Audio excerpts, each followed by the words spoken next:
Hello, Bengal fans, and thank you again for tuning in to another episode of Bengals in Paradise. I am Chasten Scott. You can also follow me on X at SinCity808, or to watch more of my videos on YouTube, please check it out at Bengals in Paradise. Now, in today's video, I'll be basically talking about how important it is to have good pass protection, even for the elite quarterbacks. A quarterback needs pass protection, and it's just yesterday's Super Bowl game just showed how important it is to have that. And also, I'll be breaking down the Bengals 2025 free agents and talking about whether or not they should retain them or let them walk. But before I get into today's video, if you guys can please give a like on this video, and if you guys like my content, please subscribe to my channel at Bengals in Paradise. Thank you all, greatly appreciated. Now let's dive into the first topic today, and that's about pass protection. So I had a post on my X that I would not think it would blow up like that, but it got over 1 million views. Many of people agreed with the post. Some didn't.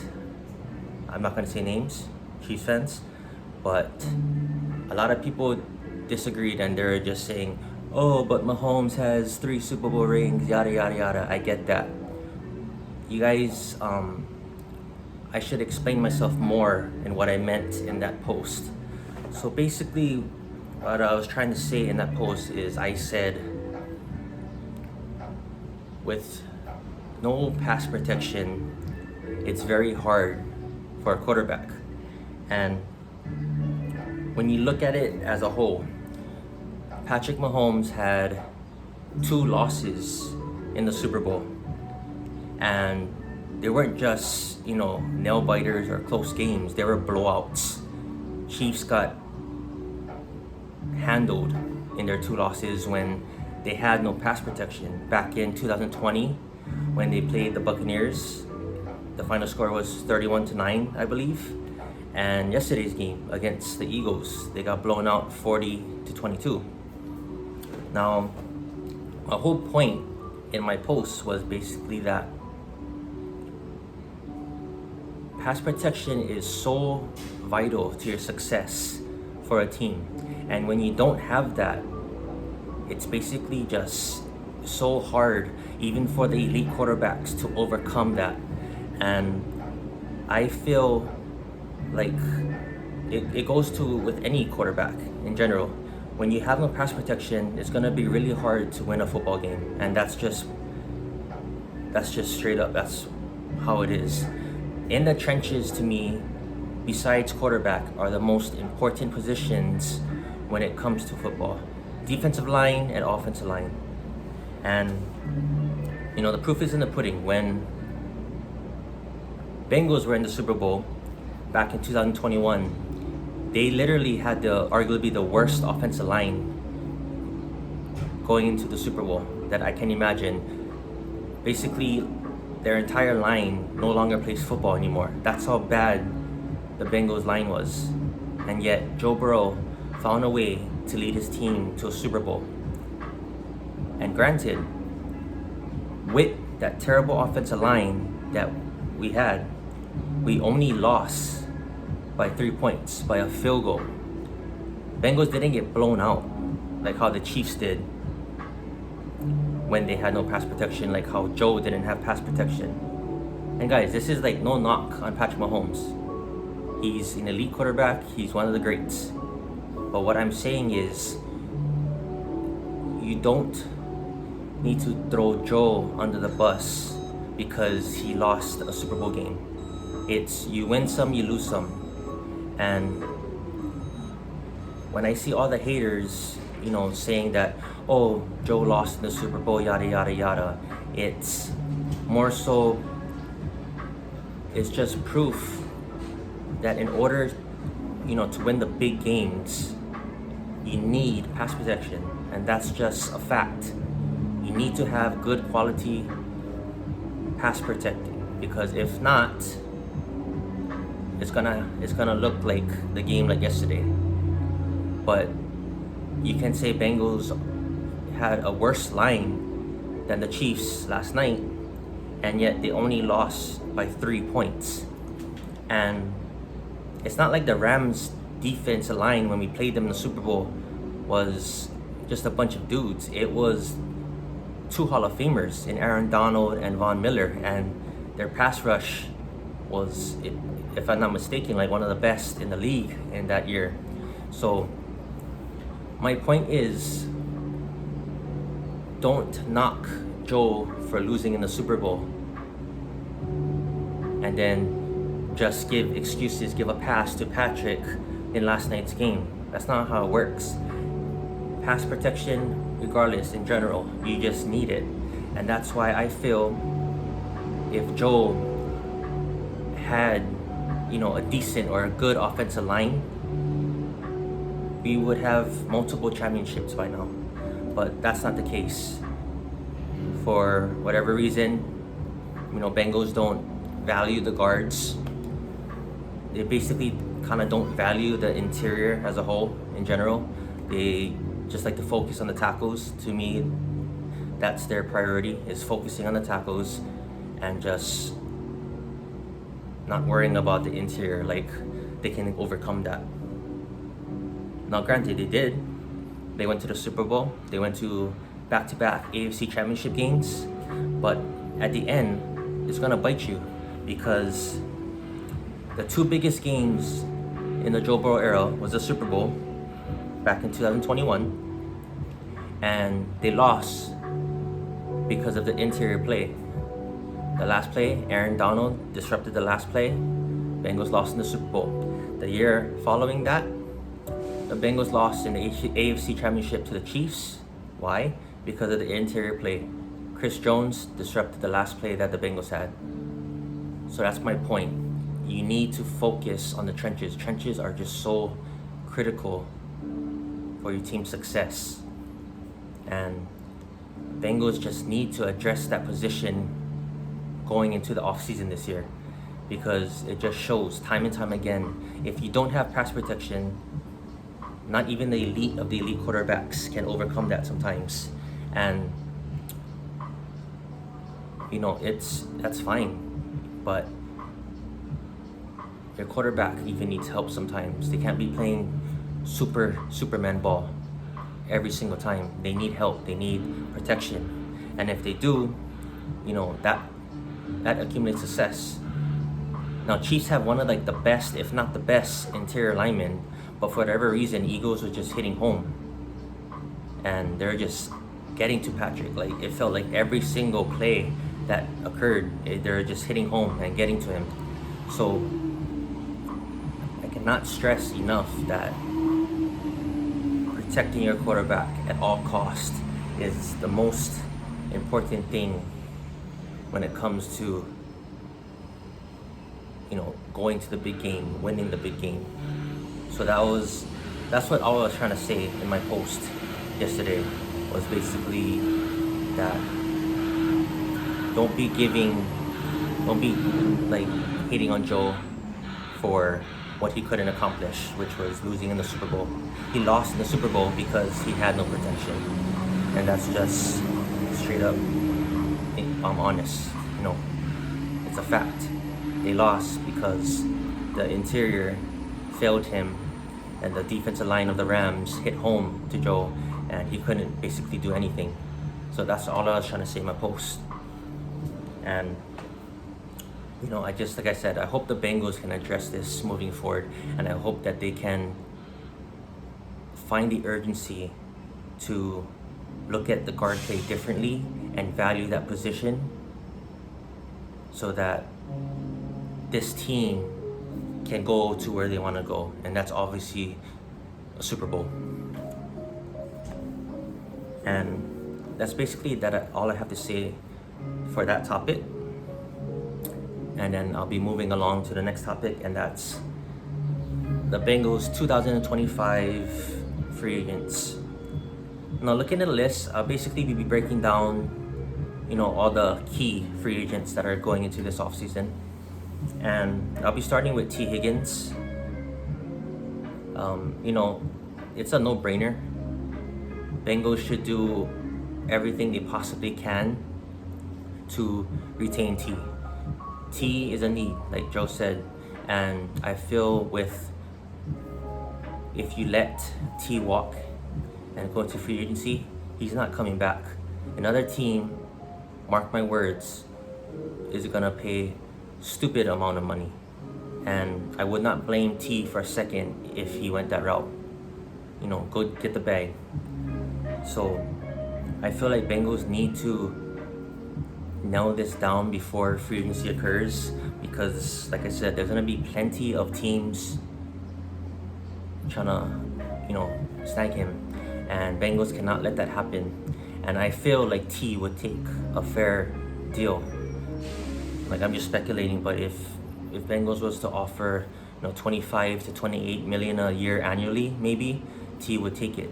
So Bengals have to do everything in their power to keep T. T is the number one free agent in the entire NFL this year. That's how important he is. So Bengals must do everything they possibly can to keep T and work out a deal with him, because if not, T is probably gonna be a goner, and that's gonna just make the locker room,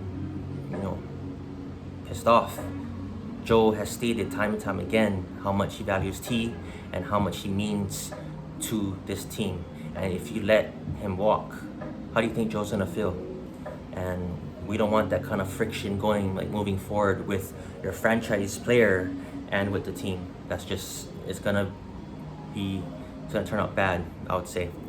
So T, obviously, number one priority, keep him. Do not even let him sniff free agency, because if that does, it'll be a real unlikely scenario where I see T resigning with the Bengals. So make it happen, get it done before even free agency begins. Moving along, next to BJ Hill. I love BJ Hill. He made such key plays in such big moments. I can always remember that game back in the 2021 AFC Championship against the Chiefs, where he had that deflection on Patrick and he intercepted it. That was just clutch. That was a huge turning point into the game. And he made just some incredible plays down the stretch as his time as a Bengal. But he's gonna be 30 years old, and I believe in my gut that Bengals are probably gonna let him walk, just because that with the hiring of Al Golden, they're probably gonna approach the defense to kind of shifting to more younger players. And I feel like BJ Hill might not be a part of that, because he's gonna be 30 years old and it's just time for a change. And I have nothing against BJ Hill. I love BJ Hill, but I thinking like the Bengals, I believe that they're gonna let him walk and test free agency, and they're gonna just move forward and go a different route. That's just my honest opinion, and that's what I think is gonna happen. They wanna develop the young guys. They wanna see how the young guys do, and they're gonna keep adding to that position with probably younger free agents or draft picks. So I feel like it's probably for both parties that they both go their separate directions, and that BJ Hill, finds a new team and he balls over there, and Bengals move on, and like I said, either sign players or draft younger players and have Jerry Montgomery develop them. So that's what I think what's gonna happen when it comes to BJ Hill. Next, another key veteran is Mike Hilton, our nickelback. He as well, Mike Hilton is like one of my all-time favorite Bengal players. Just his attitude, his energy, he has heart. He just has that dog in him. But I feel it kind of goes hand to hand with BJ Hill, where I feel they want to go the younger route. They want to see what they have in the young guys, and they want to develop that secondary. That secondary is filled with rookies, second-year players, third-year players, and I believe they'll want to see how they can develop those players that they currently have on the team as of now. And I feel like as much as Mike Hilton would be, a leader, a captain for that room, I feel that they would want to take that young player approach and just have, Mike Hilton hit free agency, as sad as that sounds. And to me, Mike Hilton is the best slot cornerback when it comes to, stopping the run, tackling, and always having that niche for getting to the quarterback and just disrupting the runs. But when it comes to coverage, there's a lot left to be desired when it comes to Mike, and he's only getting older. He's going to be 31, I believe, this season. So I could see a scenario where they let Mike Hilton walk in free agency as well, and I would hate that, but I would understand why the Bengals did that approach, because they want to go the younger route. They want to see what they have in Dax Hill or DJ Turner, DJ Ivy, Fig Newton, Cam Taylor-Britt. They want to see what they have in those young players, and so I look at it as they can't possibly fully develop them if they still have like a guy that's gonna be 31. That's just, I don't feel like it might not work out. They just want to see how the young guys chemistry and how they develop together. So time will tell on Mike Hilton. But if you was to ask me as of today, I feel like Mike Hilton is gonna enter free agency and possibly leave the Bengals. But heck of a run that BJ Hill and Mike Hilton has done for this team. Next is Trent Brown. I've seen reports of him, progressively getting better, recovering from his injury, and I would love to have him back as depth, the third offensive tackle coming off the bench. And he's someone that before his injury occurred back in week 3 against the Commanders, he was playing at a good level. He's someone too that would not command such a lot of money. Bengals only got him for, I believe, was it $3 million last season?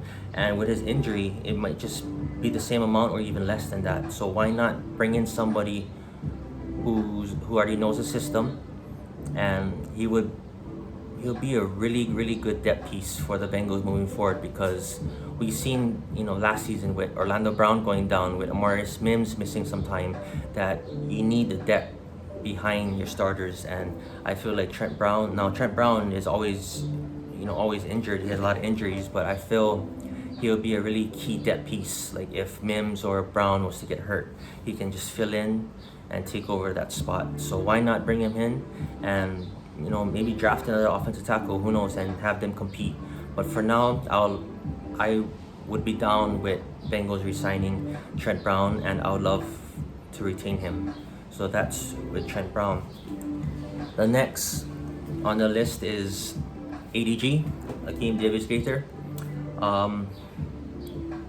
It's really tricky because with ADG, I know he switched agents to, David Malagutta and Athletes First, and it's sad when you see a player and you see the agents that he signed with, you basically have to write them off, because you know for a fact that Bengals and Athletes First just do not get along. So that's what's kind of like holding me back from like Bengals trying to bring him back on board, because he's with Athletes First now. And I feel like possibly they can look at it as they can upgrade, whether it's in free agency or the draft, and they're possibly gonna let ADG walk in free agency, and that's the route that I see them going. He's a guy that had so much potential. He had flashes, but he was never consistent with that, and I feel maybe that's why Bengals let him walk and try to look for another linebacker that that may be cheaper or can be more productive on a consistent basis. So what my gut is telling me is Bengals are possibly going to let ADG walk. That's just my opinion as of today. I don't see ADG coming back and being in stripes. So he had a great run over here, It was a heck of a draft class back in 2020 when he was drafted the same year as Joe.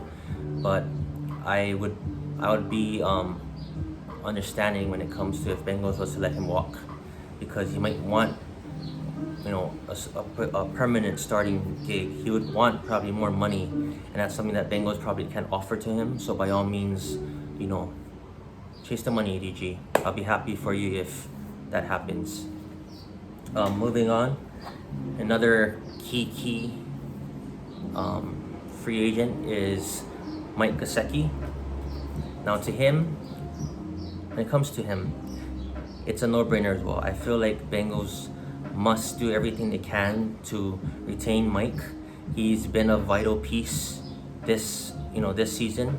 He arguably had one of his best seasons in his career, and he was the best tight end that Joe has ever had in his career as well. So I just feel like it was a match made in heaven for both sides, and I feel like Mike deserves to get paid. But at the same time, I hope Mike realizes that what he has here in Cincinnati is his best opportunity for him to just grow as a player and possibly win championships.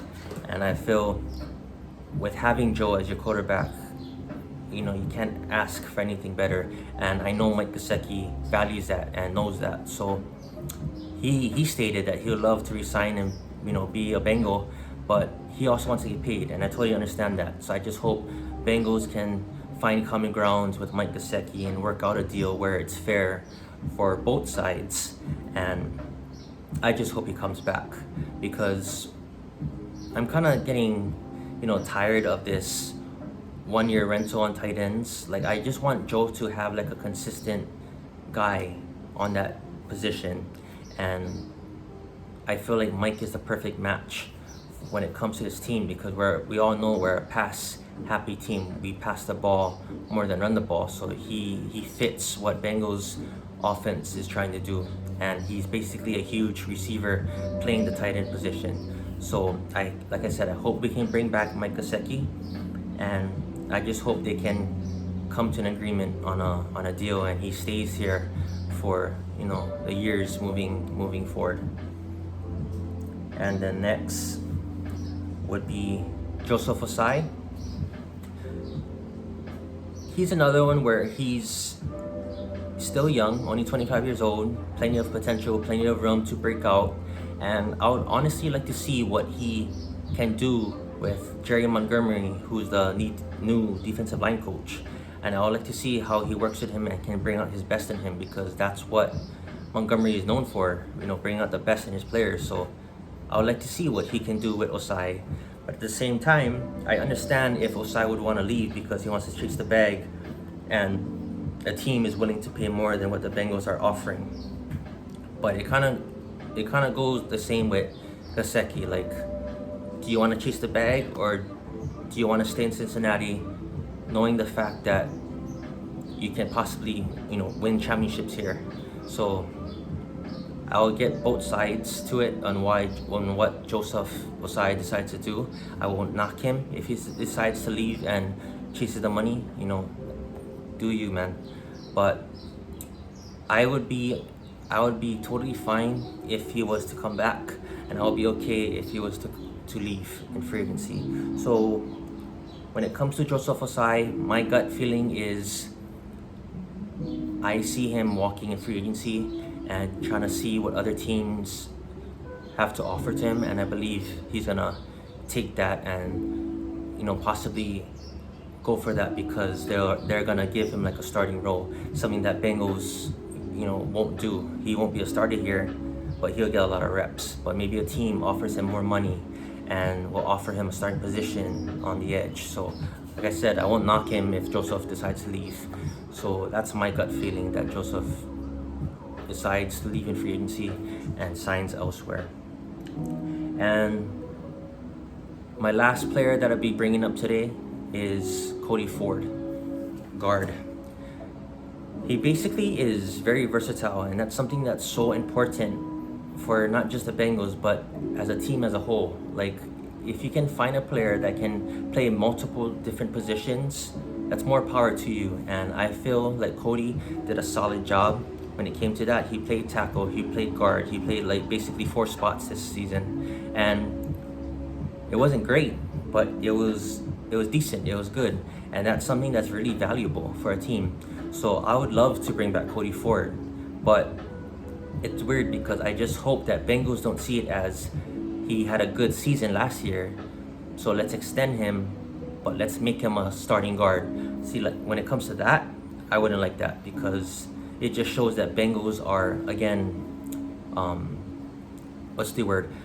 They are accepting mid, they don't want to improve in that position. They just are, they're just satisfied enough to the point where they're gonna just have him start, and I don't want that. Cody is a good player, but in my eyes, like, he shouldn't be starting. He'll be a great, depth piece, a 6th man, should you say, when it comes to the offensive line room, but you should not pay him starter money to start on that line. There are other ways to improve that room, that position. So I just hope that Bengals don't view it that way and try to, give him starter money to have a starting guard spot. I hope that's not the case. But I hope that Cody and the Bengals can find some sort of ground where, they say, like, Cody, you're the 6th man, you're the first guy off the bench, we value that, and we want to pay you this amount of money, and I hope Cody accepts it. But if Cody's asking for a starting position and starting money, then hey, by all means, man, go chase the bag and walk in free agency. But I just hope that Bengals don't settle in making him like a starting guard, because that would just make Bengal fans erupt, to tell you the truth, and I just know that for a fact. So like I said, I want him back. I believe Bengals want him back. I just hope that they can come to a fair agreement where he knows going into the season that he's not going to be a starter, but he can probably like compete for a guarding spot. And if not him winning the guard spot, you'd be basically the first man off the bench, and you get a lot of playing time when you're the 6th man. So I hope he sees that way and he doesn't walk. But right now, in my gut feel, the Bengals retain Cody Ford. And that's all the free agents that I have to break down for today, Bengal fans. And I hope you guys enjoyed this video. And like I said, if you guys like my content, please subscribe to my channel at Bengals in Paradise. Until then, Bengal fans, you guys have a great day, and mahalo. Hooray!